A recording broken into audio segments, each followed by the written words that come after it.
আসসালামু আলাইকুম রহমতুল্লাহি ওয়া বারাকাতুহু। আলহামদুলিল্লাহ নাহমাদুহু ওয়া নাস্তাঈনুহু ওয়া নাস্তাগফিরুহু ওয়া নু'মিনু বিহি ওয়া নাতাওয়াক্কালু আলাইহি ওয়া নাউযু বিল্লাহি মিন শুরুরি আনফুসিনা ওয়া মিন সাইয়্যাতি আমালিনা। ওয়া মান ইয়াহদিহিল্লাহু ফালা হাদিয়া লাহু ওয়া নাশহাদু আল্লা ইলাহা ইল্লাল্লাহু ওয়া নাশহাদু আন্না মুহাম্মাদান আবদুহু ওয়া রাসূলুহু, আম্মা বা'দ। প্রিয় সুধী, মুসলমানদের ভিতরে আল্লাহ আকবার এক বৈশ্বিক আত্মশুদ্ধির ডাক, এটা আমরা জানি বা মানি।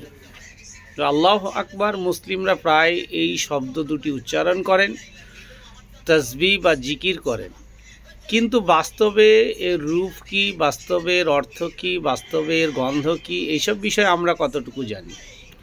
কিন্তু আমাদের উপমহাদেশের সংকীর্ণ মনা কিছু বুদ্ধিজীবীর কল্যাণে এই আরবি অর্থে, এই আরবি শব্দ দুটি ব্যঞ্জনা সম্পূর্ণ ভিন্ন অর্থে গ্রহণ করা হয়। আল্লাহ আকবার শব্দের মানে হচ্ছে ঈশ্বর সর্বশ্রেষ্ঠ বা আল্লাহ সর্বশ্রেষ্ঠ বা আল্লাহ মহান। ইংরেজিতে বলা যায় গড ইজ গ্রেটেস্ট।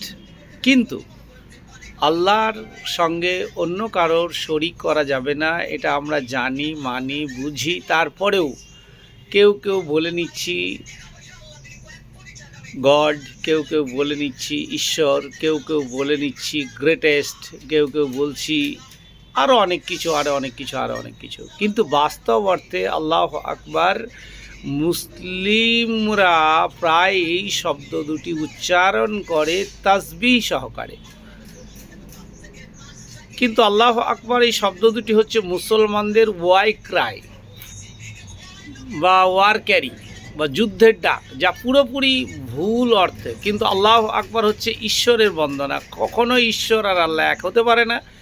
আল্লাহ আল্লাহ, আমরা অনেকে বলেছি ঈশ্বর আর আল্লাহ এক, এটা কিন্তু ভ্রান্ত ধারণা। আল্লাহ আকবার হচ্ছে আল্লাহকে ডাকা বা আল্লাহর প্রতি একটা মহৎ ডাক দেওয়া।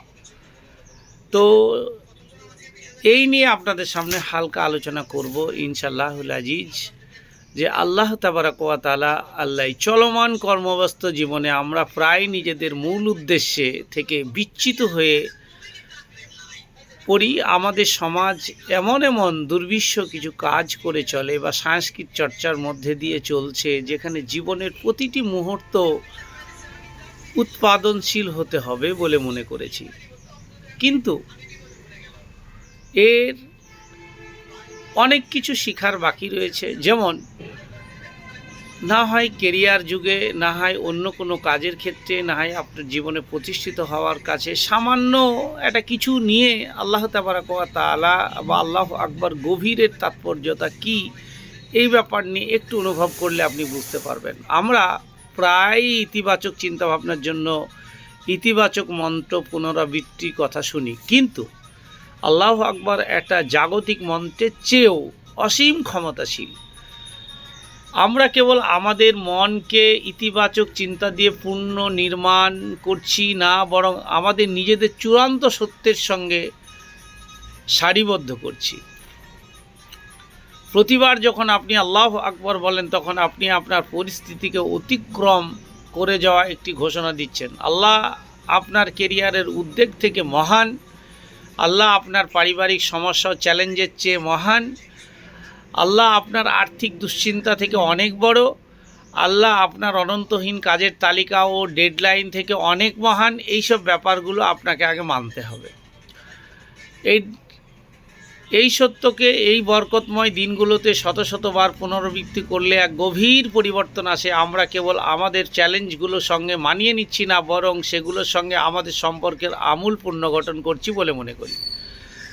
আরবি শব্দ তাকবীর মানে কেবল আল্লাহর শ্রেষ্ঠ ঘোষণা করা নয়, এটি এসেছে কাবারা মূল থেকে, যার অর্থ মহিমান্বিত করা বা বিশাল করা। আমরা আমাদের চেতনার আল্লাহর ক্ষমতার ধারণাকে এত বড় করে তুলেছি যে আমাদের সমস্যাগুলো যত বড়ই হোক না কেন খুব ক্ষুদ্র মনে হয়। আল্লাহ বলেন, তোমরা আমাকে স্মরণ করো, আমি তোমাদের স্মরণ করব। কিন্তু আমরা বাস্তবে তার থেকে অন্য কিছু করছি। আর তোমরা আমাদের প্রতি কৃতজ্ঞ মানে হে মানব সকল, তোমরা আমাদের প্রতি কৃতজ্ঞতা প্রকাশ করো, আমিও তোমার প্রতি কৃতজ্ঞতা, কখনো অকৃতজ্ঞতা করিব না। এ কথাটা আল্লাহ তাবারক ওয়া তাআলা নিজে স্বয়ং বলছেন। তাহলে প্রায় ইতিবাচক চিন্তা ভাবনার জন্য ইতিবাচক মন্ত্র পুনরাবৃত্ত কথা শুনি, কিন্তু আল্লাহু আকবার কথাটি জাগতিক মন্ত্রের চেয়ে অসীম ও ক্ষমতাশীল, এটা আমাদের মানতে বাধা কোথায়? যাক, আল্লাহ তাবারক ওয়া তাআলা মহান। আল্লাহু আকবার একটা তাসবিহ বা জিকিরের মাধ্যমেও নেওয়া যেতে পারে, এটা নিয়েই আপনার সামনে আলোচনা। যাই হোক, এখানে পর্যন্তই শেষ করছি। আসসালামু আলাইকুম ওয়া রাহমাতুল্লাহি ওয়া বারাকাতুহু।